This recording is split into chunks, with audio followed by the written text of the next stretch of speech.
I love the people out here. I like the vibe. We have so many different people from different races, and all are so nice. So when I come over here, I get a feeling I have a bunch of friends and everyone knows me. My kids, they love the beach, and they're loving the environment of just being so close to these restaurants and hanging out. I just love the beach community. I love how friendly people are here. It's beautiful with the ocean and the beach. It's just a nice place to hang out.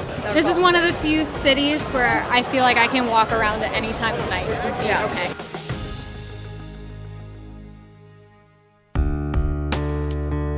%, I feel like the Pier Plaza has transformed a lot over the years. Going way back to when I was a kid, it was just wild. It was biker bars. I mean, it was rough. There were some very lean years before the plaza came in where it just kind of transformed to boarded up buildings and really crappy t-shirt shops. And then we were lucky enough that in the 90s, there were some forward thinkers who came through and said, what would happen if we transformed this into a pedestrian plaza?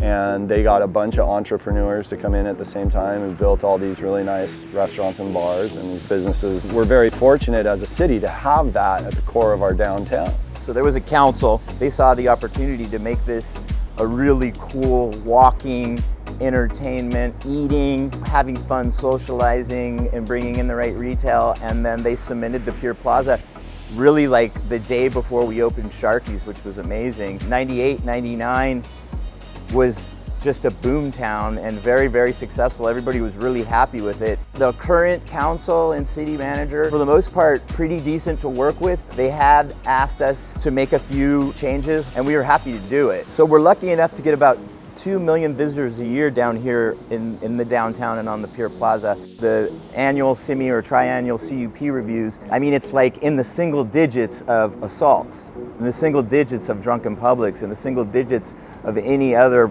problematic issues. I think that most cities would kill to have a thriving business district, just like what we have here on the pier. It's become a regional draw, really. People come here from all over Southern California because it's so cool.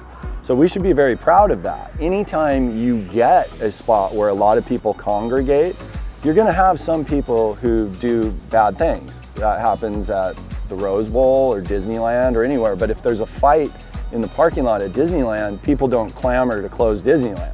They just understand there's a couple people who are idiots, let's punish those people and everybody else can enjoy Disneyland. I feel that a lot of the restaurants, bars, and even the salons, all the small businesses in the community do create that family environment. Tons of people come to Barnacles when they don't have a place to go. Our Thanksgiving meals are such a hit because we're catering to that. The girls down at the salon down the street, they come into lunch every day. So this ripple effect that our businesses have in the community means so much to me. We are wanting the same end goals. We want a safe community that provides services and it's enjoyable. Most of my employees, they all live locally. This is how they make their money. I do think that these restaurants and bars, especially the ones that thrive for a long time, they become like family type relationships. And many of the entrepreneurs who came in here and started these businesses, I grew up with, went to grade school with them. And so I've seen how hard they worked, how much money, the blood, sweat, and tears that goes into making this happen. It doesn't just happen on its own. It's a successful, thriving business district because all these people have worked their butts off to make that happen. It makes it a family vibe. In my experience of doing this for 30 years, when there's a new area that becomes like a very successful area, it always starts with the bars. And then the restaurants come in, and then all the good retail comes in because there's foot traffic. And that's sort of what happened here. And that's exactly how the downhill trend went in the late 70s, is the reasons why people came down here sort of disappeared. If people no longer wanted to come down and enjoy the restaurants and bars, it would no longer be fun. The culture's gone. It's going to be the bars are going to go, then the restaurants are going to go out of business, then the retail's going to go out of business, and you're going to end up with the same thing that happened here in the 1970s. You're going to end up with a boarded up downtown. And no one's going to win. It's going to be a lose-lose.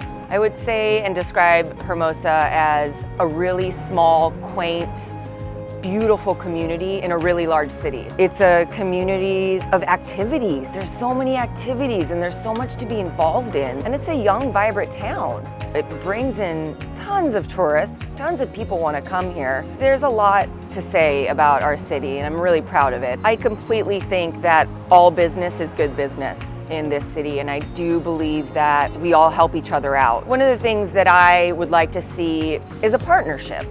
Let's move towards a common goal instead of fighting one another on it. Let's just come together as a community and solve a problem if there is one. Don't just close the doors on us. Let's support each other and work towards the same common goal. I am Hermosa. I am Hermosa Beach. I am Hermosa. We are Hermosa. I am Hermosa Beach. We are Hermosa. I am Hermosa. I am Hermosa. I am Hermosa Beach. We are. We have always been Hermosa. We are Hermosa. We are Hermosa Beach. I am Hermosa. We are Hermosa. We are Hermosa.